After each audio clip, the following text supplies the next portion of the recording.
Now, what this freak out session is really about, the reason all these countries are freaking out right now, calling for a Palestinian state, the panic is because Israel is winning. Israel has begun distributing humanitarian aid directly to the people of Gaza, which means that the people of Gaza are going to start evacuating from areas where Hamas is. Hamas has actually called on the people not to evacuate. They're also warning that there will be consequences if they do. So we'll see how that plays out.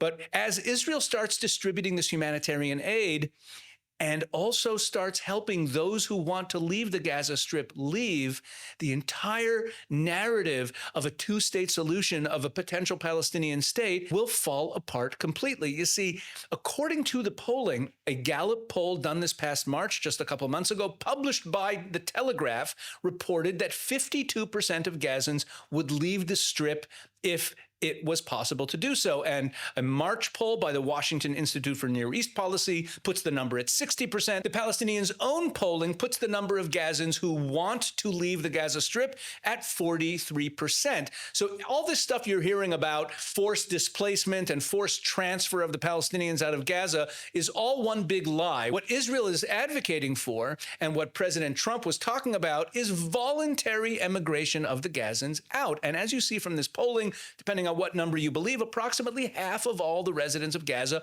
want to leave to other countries. The right to leave a war zone is a fundamental human right. It's part of the Geneva Conventions, and it's been denied to the Gazans ever since the war began.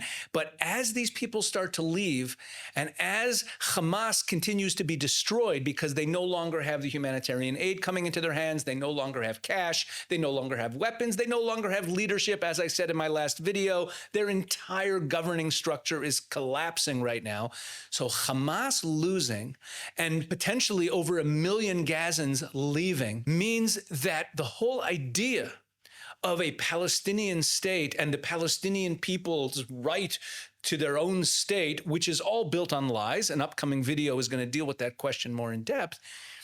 But that whole fiction of a Palestinian state is slipping away because Israel is winning. And these nations of the world who despise Israel and want to keep the Palestinian narrative alive are in an absolute panic. That's what this is really about. Let me just add, as a final point, that according to all of the agreements negotiated between Israel and the Palestinians going all the way back to 1993, Oslo Accords, the famous handshake on the White House lawn that started the whole peace process, according to all of those agreements, ever since, declaration of a Palestinian state is a matter for negotiation between the Israelis and the Palestinians.